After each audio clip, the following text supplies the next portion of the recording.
नमस्कार दोस्तों, कुंदन एकेडमी के हिंदी ज्ञान यूट्यूब चैनल में आपका स्वागत है। आज हम हिंदी की वीडियो में वर्णमाला पढ़ेंगे। दोस्तों, पिछली क्लास में हमने देखा था भाषा की इकाइयाँ। जैसे भाषा, हिंदी एक भाषा है, संस्कृत, उर्दू, फारसी आदि भाषाएं होती हैं, अंग्रेजी भी एक भाषा है। तो इसी प्रकार प्रत्येक भाषा की अपनी सबसे बड़ी इकाई और सबसे छोटी इकाई होती है। तो दोस्तों, भाषा की सबसे बड़ी इकाई हमने बताया था पिछली क्लास में कि वाक्य होता है, और वाक्य और भाषा की सबसे जो छोटी इकाई होती है उसे वर्ण कहते हैं। दोस्तों, क्या कहते हैं? वर्ण। तो दोस्तों, वही वर्णों के व्यवस्थित समूह को ही वर्णमाला कहते हैं। तो आगे देखेंगे हम व्यवस्थित तरीके से। हमने देखा है कि वर्णमाला की यहाँ हमने दो परिभाषाएं लिया है। देखिएगा, वर्णमाला की यहाँ हमने दो परिभाषा लिया है और दोनों ही परिभाषाओं से हमको कुछ न कुछ सीखने को मिलेगा, क्योंकि कुछ रोचक तथ्य इसमें मिलेंगे आपको। तो हम शुरू करते हैं। दोस्तों देखिएगा, वर्णमाला क्या है। वर्णों के क्रमबद्ध एवं व्यवस्थित समूह को वर्णमाला कहते हैं। दोस्तों, पहली परिभाषा है कि वर्णों के क्रमबद्ध एवं व्यवस्थित समूह को वर्णमाला कहते हैं। दोस्तों, जैसा कि हमने बताया है कि हिंदी भाषा की सबसे छोटी इकाई वर्ण होती है या ध्वनि भी कहते हैं, लेकिन जो भाषा की सबसे छोटी इकाई जो ध्वनि होती है वो ओरल होती है, यानी मौखिक इकाई होती है या उच्चारित इकाई कह सकते हैं, और जो वर्ण होती है ये लिखित इकाई होती है। तो जब वर्णों को स्वर और व्यंजन के रूप में क्रमबद्ध तरीके से स्वरों को अलग कर दिया गया और व्यंजनों को अलग करके क्रमबद्ध और व्यवस्थित समूह में उसको लिख दिया जाए तो उससे वर्णमाला का निर्माण होता है। आशा करता हूँ कि दोस्तों बात समझ में आ रही होगी। जैसे स्वरों की संख्या 11 होती है, इनका अपना एक क्रम होता है, एक व्यवस्था में लिखी जाती हैं। इसी प्रकार वर्णों जो व्यंजन होते हैं, व्यंजनों की संख्या भी हिंदी भाषा में 33 होती है, और इनको भी क से लेकर ज्ञ तक जब लिखा जाता है तो एक व्यवस्था और एक क्रम में लिखा जाता है। तो इस प्रकार से देखिएगा, हमने कहा है इसमें एक परिभाषा के माध्यम से समझिएगा कि जो वर्णों के क्रमबद्ध एवं व्यवस्थित समूह को ही वर्णमाला कहते हैं। मतलब जो स्वर और व्यंजन के रूप में व्यवस्थित और क्रमबद्ध तरीके से लिख दिया जाता है उसी को वर्णमाला कहते हैं। दोस्तों, तो देखते हैं वर्णमाला की दूसरी परिभाषा को। यहाँ हम पढ़ते हैं कि किसी एक भाषा की बात हो रही है। किसी एक भाषा या अनेक भाषाओं को लिखने के लिए उपयुक्त मानक प्रतीकों के क्रमबद्ध समूह को वर्णमाला कहते हैं। क्या कह रहा है कि किसी भी भाषा की बात हो सकती है, किसी एक भाषा या अनेक भाषाओं की बात हो सकती है। तो जो ध्वनि होती है उन ध्वनि चिन्हों को जो चिन्ह प्रदान किया गया कह सकते हैं, जो मानक प्रतीक दिए गए हैं, उन मानक प्रतीकों को मानक प्रतीक के क्रमबद्ध समूह को ही वर्णमाला कहते हैं। जैसे जो स्वर होते, जैसे हमने कहा आ, तो आ हमारे दिमाग में आ ध्वनि इस प्रकार से आती है। इसी प्रकार जो व्यंजन होते हैं, यदि हम का बोले तो हमारे दिमाग में इस प्रकार की जो है तो ध्वनि जो है तो इस प्रकार से इसके लिए एक लिपि आती है। तो इस प्रकार से स्वर और व्यंजनों को जब क्रमबद्ध तरीके से लिख दिया जाता है उसी को वर्णमाला कहते हैं। तो दोस्तों, आगे देखेंगे हिंदी भाषा में वर्णमाला के प्रकार देखेंगे। हमको आज एक नया टॉपिक ही पढ़ाना था, वर्णमाला से जुड़ा हुआ एक नया टॉपिक है, स्वर और व्यंजन पढ़ेंगे। क्योंकि हमने अभी ये बताया है कि वर्णों के क्रमबद्ध एवं व्यवस्थित समूह को वर्णमाला कहते हैं। वो वर्ण कौन से? मतलब वर्णमाला हिंदी भाषा में दो प्रकार के होते हैं, आगे हम देखेंगे। तो एक एक करके दोस्तों देखते हैं वीडियो को। देखिएगा, वर्णमाला के प्रकार हम पढ़ाने जा रहे हैं। क्या दोस्तों, अभी हमने वर्णमाला की परिभाषा देखी है, अब वर्णमाला के प्रकार देखने जा रहे हैं। तो हिंदी भाषा में वर्णमाला के दो प्रकार होते हैं, पहला स्वर होता है और दूसरा व्यंजन होता है। दोस्तों, है ना। स्वर क्या होते हैं आगे हम पढ़ेंगे, और व्यंजन क्या होते हैं इनको भी हम देखेंगे। चूँकि स्वर और व्यंजन दोनों ही अपने आप में एक बड़े टॉपिक हैं, स्वर को भी पढ़ने के लिए एक समय लगता है। अतः अभी हम स्वर की परिभाषा देखेंगे, फिर स्वर को भी कई आधारों पर पढ़ा जाएगा। क्योंकि आपने देखा होगा कि उच्चारण के आधार पर स्वर पढ़े जाते हैं, वर्णों की मात्रा के आधार पर पढ़े जाते हैं। इसी प्रकार जो होते हैं तो ओष्ठ की स्थिति के आधार पर पढ़े जाते हैं, और स्वर जो मुख के वाग यंत्र हैं उनके आधार पर भी स्वर पढ़े जाते हैं। तो इस प्रकार स्वर के कई प्रकार हो जाते हैं। तो हम एक एक करके सभी प्रकार को पढ़ेंगे। तो आज के वीडियो में हम देखेंगे स्वर। क्या पढ़ेंगे दोस्तों? आज हम पढ़ेंगे स्वर। हिंदी भाषा में स्वर क्या होते हैं इनको देखेंगे। तो देखिएगा यहाँ देखिएगा हम स्वर की डिफिनेशन बताने जा रहे हैं। यहाँ देखिएगा कि जो स्वर होते हैं, परिभाषा है स्वरों की, वे वर्ण जो स्वतंत्र व मौलिक होते हैं, जो बिना किसी की सहायता से आबाद रूप से बोले जाते हैं, स्वर कहलाते हैं। दोस्तों यहाँ कहा जा रहा है कि ऐसे वर्ण जो स्वतंत्र होते हैं या मौलिक होते हैं और जिनके उच्चारण में किसी की सहायता की आवश्यकता नहीं होती है, वो आबाद रूप से बिना बाधा के बोले जाते हैं, उन्हें स्वर कहते हैं। तो दोस्तों हिंदी भाषा में स्वरों की संख्या 11 होती है। यहाँ देखिएगा बहुत महत्वपूर्ण फैक्ट है। हिंदी भाषा में जो स्वर होते हैं, स्वरों की संख्या 11 होती है। अब इनको कई आधारों पर हम स्वरों को पढ़ेंगे, अलग अलग आधारों पर एक एक करके हम पढ़ेंगे। तो स्वर क्या होते हैं दोस्तों? ये मौलिक होते हैं और स्वतंत्र होते हैं। इनको उच्चारण करने के लिए किसी की सहायता की आवश्यकता नहीं होती है। जैसे आप आगे हम पढ़ाएंगे, जब व्यंजन पढ़ाएंगे दोस्तों, तो व्यंजन की परिभाषा सुनेंगे आप कि मूलतः आकारांत स्वर की सहायता से, या कह सकते हैं स्वर की सहायता से बोले जाने वाले वर्णों को व्यंजन कहते हैं। मतलब व्यंजन के उच्चारण के लिए स्वर की आवश्यकता होती है, लेकिन स्वर के उच्चारण के लिए किसी की आवश्यकता नहीं होती है। तो इस प्रकार से देखेंगे। आगे हम देखने जा रहे हैं स्वर के प्रकार। तो देखिएगा दोस्तों, हम स्वर को पढ़ना शुरू कर दिए हैं। स्वर के प्रकार को हम देखने जा रहे हैं। तो यहाँ पास देखिएगा जो स्वर के प्रकार हैं, एक एक करके पढ़ेंगे। यहाँ देखिए स्वर के प्रकार हैं, कई आधारों पर पढ़ेंगे। हम पहला आधार देखने जा रहे हैं, मात्रा के उच्चारण के आधार पर स्वर। क्या? मात्रा के उच्चारण के आधार पर, जो मात्राओं का उच्चारण प्लेस होता है या उच्चारण, एक हम आपको बताएंगे। मात्रा के उच्चारण के आधार पर जो स्वर होते हैं 3 प्रकार के होते हैं। हालांकि कई बार दोस्तों किताबों में अलग अलग प्रकार से भी मिल जाता है, विद्वानों ने अलग अलग प्रकार से भी पढ़ाया है, लेकिन सबसे मानक रूप यदि कह सकते हैं तो यही है। मात्रा के उच्चारण के आधार पर जो स्वर होते हैं 3 प्रकार के होते हैं। पहला ह्रस्व स्वर होता है, इनको मूल स्वर भी कहते हैं या लघु स्वर भी कहते हैं या छोटी मात्रा वाले स्वर भी कहते हैं। फिर दूसरा स्वर होता है दोस्तों दीर्घ स्वर। दीर्घ स्वर कौन से कहलाते हैं? जिन वर्णों के उच्चारण में लघु स्वरों की अपेक्षा 2 गुना समय लगता है। तो इनकी परिभाषा वगैरह आगे हम देखेंगे, तो डिटेल से पढ़ेंगे। तो इस प्रकार से दीर्घ स्वर हो जाते हैं। और तीसरा स्वर कहलाता है संयुक्त स्वर। जो 2 स्वरों के मेल से बने होते हैं उनको संयुक्त स्वर कहा जाता है। तो एक एक करके इनकी डिफिनेशन पढ़ेंगे और कौन कौन से स्वर कहलाते हैं। और इस प्रकार से 11 जो स्वर होते हैं, इन 11 स्वरों के हम आंकड़े आपको बताने जा रहे हैं। तो दोस्तों इनको निरंतर पढ़िएगा वीडियो, और बहुत बड़ा कंसेप्ट आपको क्लियर होने जा रहा है, सुनिएगा। देखेंगे जो मात्रा के उच्चारण के आधार पर जो स्वर होते हैं 3 प्रकार के होते हैं, जैसा कि ऊपर की वीडियो ने देखा है, बताया है। पहला हम प्रकार पढ़ने जा रहे हैं ह्रस्व स्वर। क्या? ह्रस्व स्वर। ह्रस्व स्वर को मूल स्वर भी कहते हैं। क्या दोस्तों? मूल स्वर, या इनको लघु स्वर भी कहते हैं, है ना। लघु मतलब क्या? छोटी मात्रा वाले स्वर या छोटा स्वर जिसे कहते हैं। तो इस प्रकार से देखेंगे दोस्तों। यहाँ पास देखिएगा ह्रस्व स्वरों की परिभाषा है, जिन वर्णों के उच्चारण में कम समय या एक मात्रा का प्रयोग होता है। बहुत महत्वपूर्ण दोस्तों, यहाँ कह रहा है कम समय या एक मात्रा का प्रयोग किया जाता है, ह्रस्व स्वर कहलाते हैं। इन्हें लघु स्वर, मूल स्वर भी कहा जाता है दोस्तों।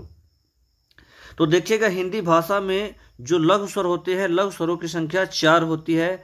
कौन कौन से? देखिए यहाँ बताया हुआ है, इनकी संख्या 4 है। कौन कौन से होते हैं दोस्तों? आ, ई, उ, री, ये लघु स्वर कहलाते हैं। इनको हम कई बार जब बचपन में पढ़ते थे तो छोटा आ, छोटी ई, छोटा उ और छोटा री, ये री होता है। हालांकि री जो होता है, तो देखिएगा दोस्तों जब स्वर पढ़ते हैं तो दीर्घ री तो नहीं बताया जाता है, लेकिन जब स्वर सभी पढ़ेंगे तो दीर्घ री आता है, दीर्घ री का प्रयोग होता है। देखिएगा दीर्घ री कैसे लिखा जाता है। ये अभी लघु री है, ये लघु री है, और इसको इस प्रकार से एक बार और कर दिया गया तो दीर्घ री हो जाएगा। तो इस प्रकार से देखिएगा दोस्तों, अभी हमने कहा कि मूल स्वर या ह्रस्व स्वरों की संख्या कितनी होती है? 4 होती है। आ, ई, उ, री। अब आगे देखने जा रहे हैं हम लोग दीर्घ स्वर। तो देखिएगा दोस्तों, जो दीर्घ स्वर होते हैं इनकी संख्या और इनकी परिभाषा पढ़ने जा रहे हैं। दीर्घ स्वरों की परिभाषा होती है, जिन वर्णों के उच्चारण में ह्रस्व स्वरों की अपेक्षा 2 गुना समय लगता है। अर्थात दो मात्राएं लगती हैं उसे दीर्घ स्वर कहते हैं। दोस्तों यहाँ ये कहा जा रहा है कि जिन वर्णों के उच्चारण में लघु स्वर की अपेक्षा दोगुना समय लगता है या दो मात्राओं का प्रयोग होता है उन्हें दीर्घ स्वर कहते हैं। तो देखिएगा दोस्तों, दीर्घ स्वरों की संख्या हिंदी भाषा में 3 होती है। तो इस प्रकार देखिएगा कौन कौन से दीर्घ स्वर होते हैं। दीर्घ आ होता है, दीर्घ ई होता है और दीर्घ ऊ होता है। मतलब बड़ा आ, बड़ी ई और बड़ा ऊ होता है। तो इनकी संख्या केवल 3 ही होती है। दीर्घ स्वरों की संख्या 3 होती है। कई बार दोस्तों किताबों में अलग अलग प्रकार से बताया जाता है।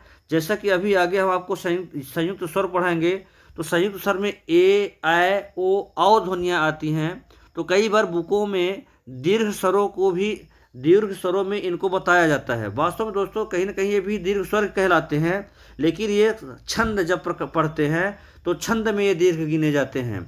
लेकिन जब स्वर पढ़ते तो स्वरों में इनको दीर्घ नहीं पढ़ा जाता, बल्कि इनको संयुक्त स्वर कहा जाता है, चूँकि ये दो अलग अलग स्वरों के मिलने से निर्मित होते हैं। अतः आगे हम पढ़ेंगे। तो कुल मिला के कहना यह है दोस्तों कि दीर्घ स्वरों की संख्या कितनी होती है? 3 होती है। दीर्घ आ, दीर्घ ई और दीर्घ ऊ होते हैं यहाँ, जैसा कि हमने बताया है। तो देखिएगा दोस्तों, ऊपर ह्रस्व स्वरों की संख्या 4 हमने बताया था और दीर्घ स्वरों की संख्या 3 हो गई है। तो 4 3 7 स्वर हमने पढ़ लिया है। आगे हम जो है तो अगले स्वरों को पढ़ेंगे। 4 3 7 4 11 हो, मतलब 4 स्वर अभी बचे हुए हैं। वो 4 स्वर कौन से होते हैं हम आगे देखने जा रहे हैं। तो देखिएगा इनकी परिभाषा। तो इस प्रकार से हमने देखा ह्रस्व स्वर और दीर्घ स्वर को। अब हम पढ़ने जा रहे हैं किसको? संयुक्त स्वर को। तो जो मात्रा के उच्चारण के आधार पर जो स्वर होते हैं 3 प्रकार के होते हैं, ह्रस्व स्वर, दीर्घ स्वर और संयुक्त स्वर। तीसरे प्रकार को पढ़ने जा रहे हैं दोस्तों। देखिएगा, 2 स्वर ध्वनियों के मेल से निर्मित स्वरों को संयुक्त स्वर कहते हैं। क्या कहा जा रहा है कि जब दो स्वर ध्वनियाँ आपस में मिलती हैं और एक तीसरे प्रकार के स्वर का निर्माण हो जाता है उसे संयुक्त स्वर कहते हैं। देखिएगा दोस्तों, यहाँ हमने बताया है कि कौन कौन से अलग अलग स्वर आपस में मिलते हैं और कौन सा एक तीसरा स्वर निर्माण होता है और जिसे संयुक्त स्वर कहा जाता है। तो देखिएगा यहाँ पास देखेंगे कि आ प्लस ई के मिलने से ए ध्वनि का निर्माण हुआ। इसी प्रकार आ प्लस ए के ही मिल जाने से जो ए ध्वनि अभी बनी थी, आ प्लस ए के ही मिलने से आय ध्वनि बनती है।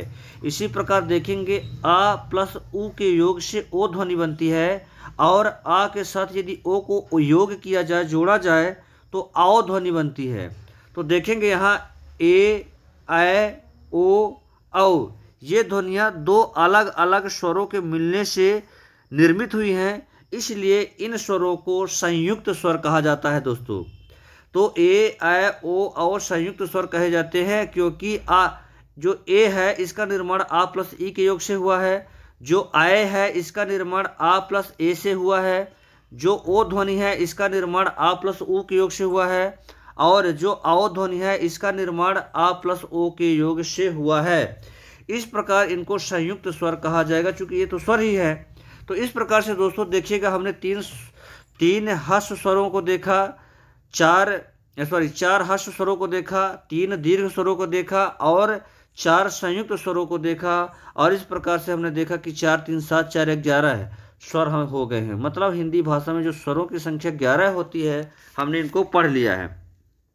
अब दोस्तों अगले आधार पर भी हम स्वरों को पढ़ेंगे, पर दोस्तों इन स्वरों के अतिरिक्त एक और भी स्वर होता है। यहाँ आगे कुछ तथ्य है, देखिएगा, महत्वपूर्ण तथ्य लिखा हुआ है।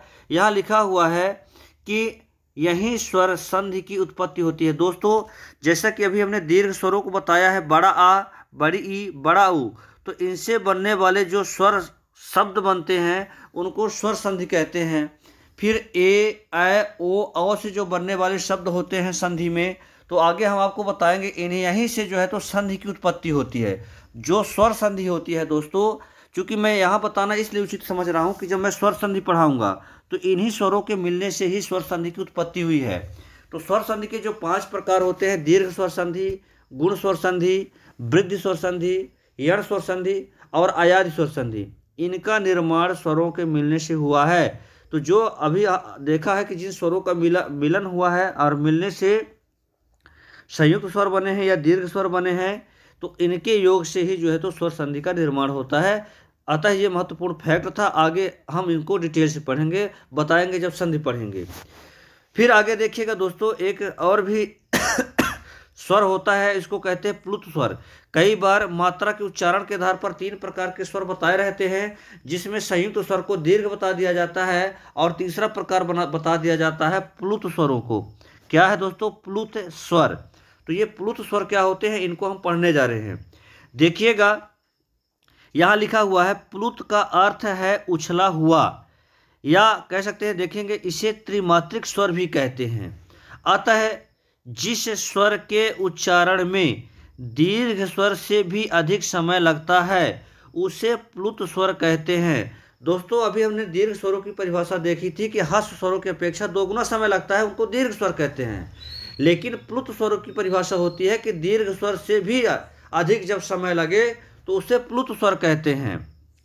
इसका प्रयोग प्रायः दूर से पुकारने में, रोने में, गाने में और चिल्लाने में होता है। बहुत महत्वपूर्ण फैक्ट है दोस्तों। क्या कह रहा है कि प्लुत स्वरों का प्रयोग पुकारने में, रोने में, गाने में और चिल्लाने में किया जाता है।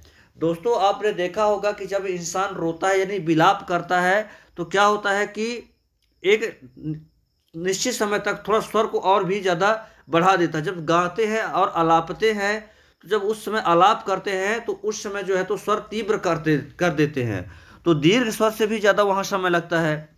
कई बार जब किसी को हम चिल्ला के बुलाते हैं या पुकारते हैं तेज से, जो दूर स्थित व्यक्ति होता है, तो वहाँ भी दीर्घ स्वर से भी अधिक समय लगता है। जैसे देखिए दोस्तों, ओम शब्द का जब हम उच्चारण करते हैं तो कैसे करते हैं? ओम, ऐसे करते हैं। तो ओ शब्द को कुछ समय तक हम जो है तो एक लंबे समय तक जो है तो हमने स्वर दिया है, मतलब दीर्घ स्वर से भी ज़्यादा समय दिया है। इसी को क्या कहते हैं? प्लुत स्वर कहते हैं। दोस्तों यहाँ कुछ शब्द लिखे हैं, देखिएगा यहाँ पास जैसे राम लिखा रहता है, देखेंगे कि जब राम लिखा रहता है तो कई बार जब राम को जब कैसे लिखा जाता है, जब राम को हे राम बोलते हैं या तपस्या जब करते, पूजा करते, तो इस प्रकार से लिखा जाता है।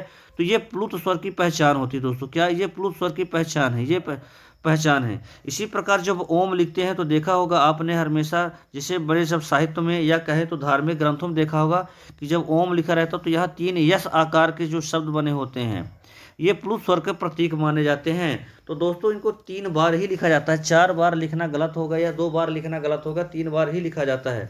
तो ये प्लुत स्वर की पहचान होती है, मतलब इनको तीव्र स्वर दिया जाता है, मतलब दीर्घ स्वरों से ज़्यादा टाइम दिया जाता है। तो इस प्रकार से दोस्तों हमने देखा है मात्रा के उच्चारण के आधार पर जो है, मात्रा के आधार पर जो स्वर होते हैं तो 3 प्रकार के होते हैं। वो कौन कौन से होते हैं? मात्रा के आधार पर जो स्वर होते हैं हमने बताया है, अभी हाल ही में पढ़ा है, ह्रस्व स्वर, दीर्घ स्वर और संयुक्त स्वर। इनके अतिरिक्त एक और स्वर होता है जिसको प्लुत स्वर कहा जाता है, जिससे अभी हमने लास्ट में पढ़ा है प्लुत स्वरों को। और इसका प्रयोग जो होता है तो जब ओम का उच्चारण करते हैं या जब राम का उच्चारण करते हैं, जब भक्ति भाव से करते हैं, या किसी को जब चिल्लाकर पुकारते हैं, गाने में या रोने में इनका प्रयोग किया जाता है। तो दोस्तों आज हमने स्वरों का पहला प्रकार पढ़ा, यानी पहले आधार पर मात्रा के उच्चारण के आधार पर स्वर को पढ़ा है। अभी और भी रोचक तथ्य आएंगे, आगे हम पढ़ाएंगे कंठ, ताल, मूर्धा, दंत और ओष्ठ के आधार पर। कहने का आशय ये है कि वर्णों के उच्चारण स्थान के आधार पर अभी हम स्वर पढ़ेंगे, फिर ओष्ठ की स्थिति के आधार पर स्वर पढ़ेंगे, फिर जो है तो स्वर तंत्रियों में झंकृत के आधार पर, झंकार मतलब कंपन के आधार पर हम स्वर पढ़ेंगे। तो अलग अलग प्रकार के स्वरों के आधार से हम पढ़ेंगे। तो अगली वीडियो आएगी दोस्तों। आज के लिए इतना ही, मिलते हैं अगली क्लास में। गुड डे, धन्यवाद, मुस्कुराते रहिए दोस्तों। वीडियो को लाइक करें, सब्सक्राइब करें और शेयर जरूर करें दोस्तों। गुड डे, धन्यवाद, मुस्कुराते रहिए।